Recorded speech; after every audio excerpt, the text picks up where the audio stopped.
এই কারণে বাবা বাইতুল্লাহর मोहब्बत ईमान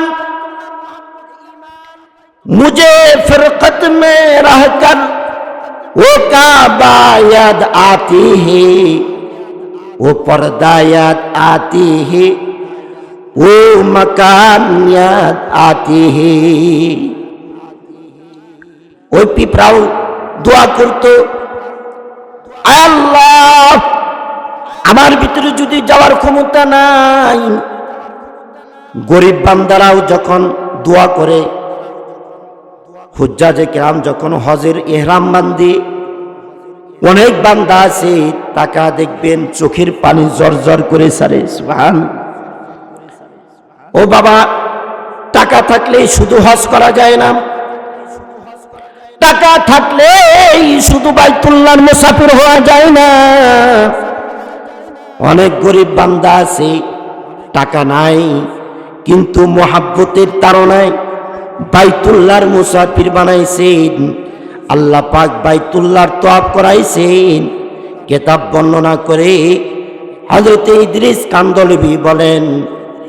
কান্দলবি বলেন আমার এমনও বান্দার বাইতুল্লাহর তওয়াফের মুহূর্তে সাক্ষাৎ হয়েছে যারা ছিল সাধারণ একজন গোয়াল যার ভিতরে টাকা পয়সা ছিল না গরিব কিন্তু গোয়াল দুধ দহন করত কিন্তু বাইতুল্লাহর মোহাব্বতটা খুব ছিল এই বাইতুল্লাহর মোহাব্বতটার কারণেও আল্লাহ পাক ওই গোয়ালকেও বাইতুল্লাহর তওয়াফ করাইছেন সুবহানাল্লাহ ইদ্রিস কান্দলবি বলেন আমার বাড়ির পাশে তাফসীরে মারিফুল কোরআন লিখেছেন দুইজন সর্ববৃহৎ তাফসীর কোরআনুল কারীমের 7 খণ্ডে তাফসীর লিখেছেন একজন লিখেছেন মুফতি আজম মুফতি শফি রহমাতুল্লাহি আলাইহি তাফসীরে মারিফুল কোরআনের লেখক আরেকজন আরো 7 খণ্ডে তাফসীর লিখেছেন এর নামও তাফসীরে মারিফুল কোরআন যার লেখক হলেন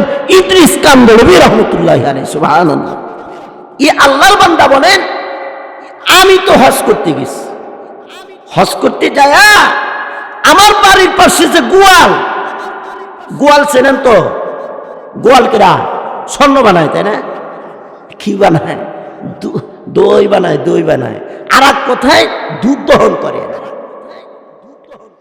ইদ্রিস কান্দলবি বলেন আমি তো যাইয়া গোয়ালকেও তো দেখলাম গোয়ালের ছেলেও দেখলাম দেখতেছি এরকম ভাবে হ্যাঁ পানির পাত্র নিয়া মাকামে হারামের ভিতরে দাঁড়ায়া গোয়ালের ছেলেও হুজ্জাজে কেরাম তাদেরকে পানি পান করাইতেছেন সুবহান সিকায়াতুল হাজ যারা হজ করেন তাদের পানি পান করাইতেছে ইদ্রিস কান্দলবি বলেন কিরে গোয়ালের বেটা গোয়াল তুই এখানে কেমনে কয় হুজুর আমি তো বেশি জানি না আমার বাবা জানে সুবহানাল্লাহ সামনে আইনা ডাক দিয়া গেছে তুমি এখানে কেমনে আইলা টিহা পয়সা তো নাই কয় হুজুর শুধু টিহা থাকলে এই ঘরের তওয়াফ করা যায় না প্রেম লাগে সুবহানাল্লাহ শক্তি থাকলেই শুধু লালিয়া চালার মসজিদে নামাজ পড়া যায় না ওই যে মাওলা পাকের কুদরতি কদমে সিজদা দেওয়ার জন্য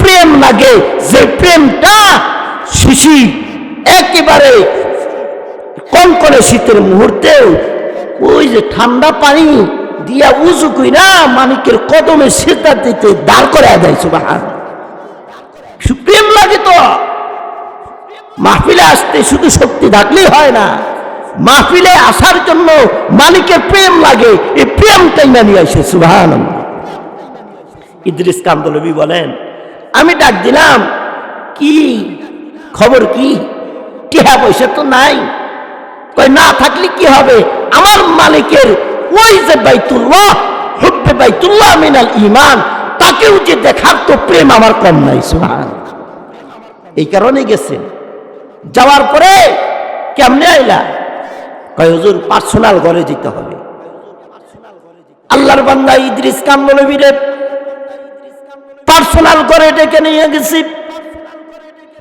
আল্লাহর বান্দা গোয়াল ডেকে ডেকে বলে ও গো আল্লাহর বান্দা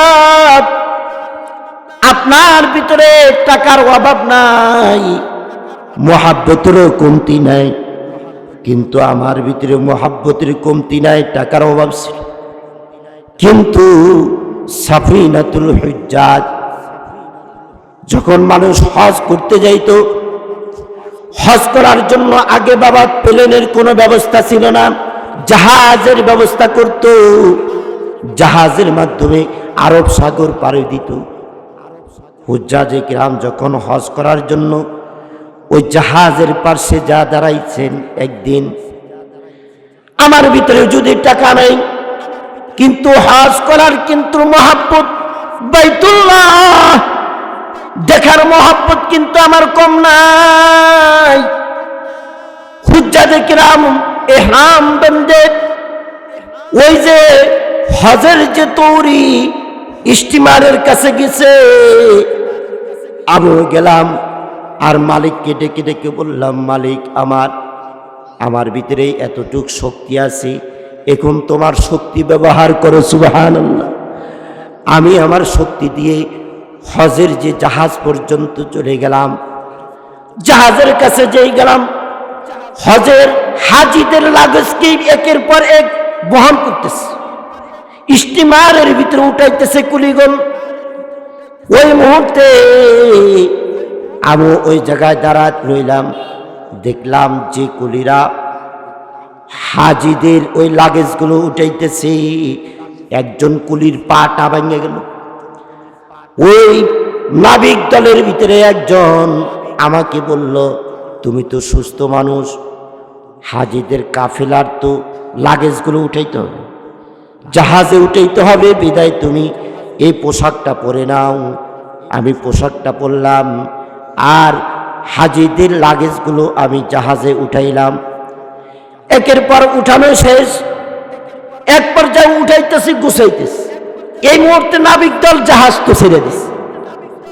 আমিও তো মনে মনে মালিকের কাছে দোয়া করতেছিলাম, এটাই তো চেয়েছিলাম, মালিক যদিও আমার ভিতরে টাকা নাই, কিন্তু কোনো ব্যবস্থা যদি করতা তাহলে তো আমি বাইতুল্লাহর মুসাফির হয়ে যাইতাম। সুবহানাল্লাহ। কিতাব বর্ণনা করে এক পর্যায়ে তো ওই জাহাজ চলতেছে আর আমি হাজিদের লাগেজগুলো গুছাইতেছি, সুন্দর করে এক পাশে বসে রয়েছি। জাহাজ ভিড়ছে, সকলেই তো বিশা নিয়ে নামতেছে, আমি তো বিশা ছাড়া কেমনে নামবো? সকলেই হাই রোটে ঢুকতেছে, আমি বাই রোটে ঢুইকা আমি নিজেকে সাঁতার দিলাম। সাঁতরাইতে সাঁতরাইতে এক পর্যায়ে আরবের যে কিনারা আছে, নদীর আরব সাগরের কিনারায় যা ভিড়লাম, ভিড়ায় দেখলাম এক বাড়ি, আরবওয়ালা তো বাড়িওয়ালা। রাত্রি তো উঠছি, উঠার পরে দেখলাম নিজম রজনীতে সকলেই ঘুমে চলে গেছে, কিন্তু এক বাড়িওয়ালার ভিতরে কান্নাকাটি শুরু হয়ে গেছে। আমি চলে গেলাম, দেখি কি হইতেছে, কেন কান্দে? সকলেই তো আরামের ঘুমে বিভোর, এ কেন কান্দে? গেলাম, যা দেখলাম বাপেও কান্দে, মাও কান্দে, আর অবস্থা দেখলাম উটের দুই ঠ্যাং বান্ধা রয়েছে, পা ওঠা ভাঙ্গিটা রয়েছে। উটের দুধ দহন করার চাইতেছে, যেই দহন করতে যায় ওই রকম ভাবে মারো এক লাত্তি। গরুর লাত্তি কোনোদিন খাইছেন তো? আচ্ছা, যদি উটের লাত্তিটা হয় কি পরিমাণ হইতে আল্লাহ। তখন কয়, তুমি কে? কয়, আমি তো আপনার সহায়ক। সুবহানাল্লাহ। আমি তো আপনার সহায়ক। কয়, তার মানে কি? কয়, আমি তো আপনারা পাক যে কাজ পারেন না, আল্লাহ পাক আমাকে ওই কাজ পারানোর জন্যই প্রেরণ করছে। সুবহানাল্লাহ। কিতাব বর্ণনা করে আল্লাহর বান্দা ওই যে উটের পা দুইটা বান্দা রয়েছে, সুন্দর ক্রিয়া দুধ দহন করলেন। দুধ দহন করে বাচ্চাকে পান করাইলেন। বাচ্চা এখন শান্ত, পরিবারও শান্ত।